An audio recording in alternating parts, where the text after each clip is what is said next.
D, wait for it, delightful. Check out the name tag. You're in my world now, Grandma. What's up, nerds, and welcome to my week in review, where I come to you every Sunday and I bring 3 entertainment stories that I found interesting. And so most of my stories have to do with casting, and this week, except for the last one. But the third story, and well, there's 4 stories this weekend, but they're really not like, the first 2, or the middle 2 are kind of older, but I forgot to tell everybody, and I just thought maybe you might want to know, and yada yada yada. Anyways, the third one has to do with the last one. So, okay, let's just get started into this. You may not be seeing Julia Andrews in Mary Poppins Returns this December, but that doesn't mean she's staying away from the screens.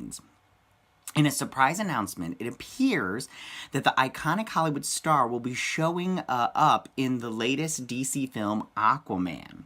Now, while you may not be seeing the actress's face, you will hear her famous voice, as she'll be providing the vocals for the mythic Carathan, I think that's how you pronounce it. According to Entertainment Weekly, her character holds the key to Arthur Curry's quest to unite the Atlantean and surface worlds. Now, I have to say, as far as casting goes, I think that Julie Andrews is, she's so iconic, you know, with The Hills Are Alive and all that nonsense, but I think that she does have a famous voice. I mean, I think that if you hear her in movies that she's in, for instance, Shrek. She's in Shrek. I think that when you hear her in that movie, you just automatically know her voice. It's very soothing. She's so lovely. And I do think that this is a good casting vocals choice. But my question is about the character she's playing. She's playing a mythical creature of some sort called the Carathan.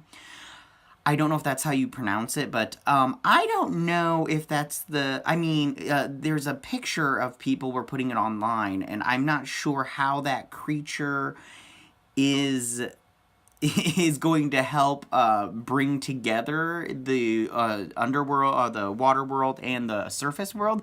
But we'll see, and Aquaman will be so good. I'm biased towards Aquaman. I'm already loving it. I'm a huge Aquaman fan. If you watch any of my other videos, especially my trailer reactions to the trailers, I love Aquaman. He is like my favorite DC character. So, speaking of DC characters, the next one is this. Now, this was announced last week, but I thought I'd bring it to your attention because I record my videos early before Sunday, so I wanted to. And this story came out last week after I had recorded and edited and all that nonsense. But Jon Cryer has landed the iconic villain role of Lex Luthor in Supergirl. Now, a lot of people have been waiting to see Lex Luthor on Supergirl / the Arrowverse. Now, they have mentioned him plenty of times, and I was hoping to see him. Now, granted, I don't know if Jon Cryer was the best choice for Lex Luthor. When I always imagine Lex Luthor, I imagine someone that you might be scared of in real life. But he's not really like, I don't know. Like, when I think of Jon Cryer, I always think of Ducky from 16 Candles. And or from Pretty in Pink, and I'm sorry, like, he is not very menacing in my opinion, but I mean, like, he's kind of creepy, so maybe he will be a good Lex Luthor. Who knows? I can't wait to see it. I'm looking very much forward to it, and I hope he does a good job. Good luck to him. Now, this story is also an older one, but I just wanted to tell you guys about it because I wanted to also talk about it when I talk about the last story, which is that Ella J. Basco is reportedly in negotiations to play Cassandra Cain in the Birds of Prey movie. Now, she's a relatively newcomer. I've not even seen her in anything, but as far as casting goes, she looks the part. She's Asian, which I'm glad that they cast an Asian character, or an Asian girl for the character. If you don't know much about Cassandra Cain's character, her parents, her dad is white and her mom is Shiva, so she's Asian. And her dad, he is an assassin. His last name is Cain. I can't remember his first name off the top of my head. I should have wrote it in my notes, but I didn't. But I'm glad this is a good leap for representation on the big screen, and it also, I think that this is good because it'll get that whole representation ball keep rolling. The only thing is I'm not really sure I'm 100% behind the whole storyline of Birds of Prey, but we'll see how it goes. And so we're just going to segue that right into my next story, and that is on Tuesday, Margot Robbie shared the official script page for Birds of Prey, which featured some very Harley Quinn-esque doodles and a handwritten subtitle, as the Hollywood Reporter confirmed soon after that those doodles were actually a reveal of the film's full title, which is Birds of Prey and the Fantabulous Emancipation of One Harley Quinn. Now, some have considered this full title to be a bit of a mouthful, while others have argued that it is perfectly reflective of Harley Quinn's tongue-in-cheek sensibility. Either way, both lovers and haters have to deal with this title. Now, I sincerely hope the Birds of Prey movie, the movie has a script, directing and acting good enough to back up this uber pretentious title.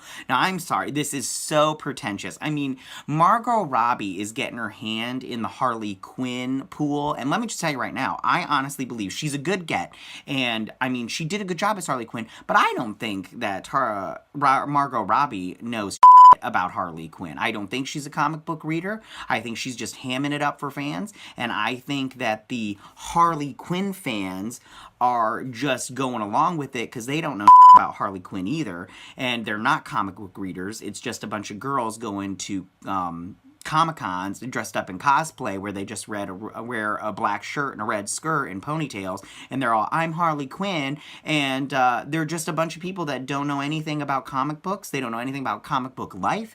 They don't know anything about nerd life, and they want to sit here and act like they do. And I think that Margot Robbie, I mean, granted, she's doing a good job as far as business-wise, because she knows how to ham it up for these nerds, but like I said, she doesn't know crap about Harley Quinn. I can tell you right now, I could quiz her on it, and I could ask her the most basic questions, and she wouldn't know jack, okay?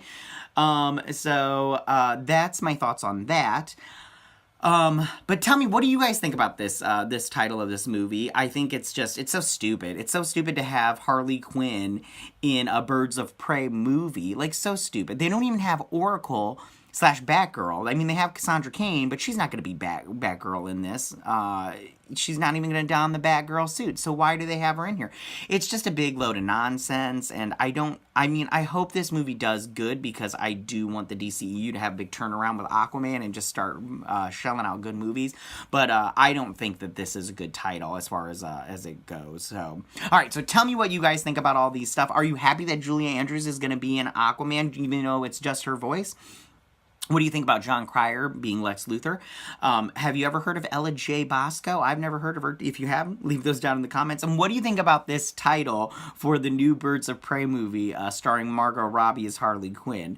You can leave your comments in the section down below. If you like this video, go ahead and hit that like button. If you do not like this video, then tell me why you don't, so I can improve. And if you are new to my channel, please hit that subscribe button. And I will check you guys later next Sunday, where I bring to you 3 stories.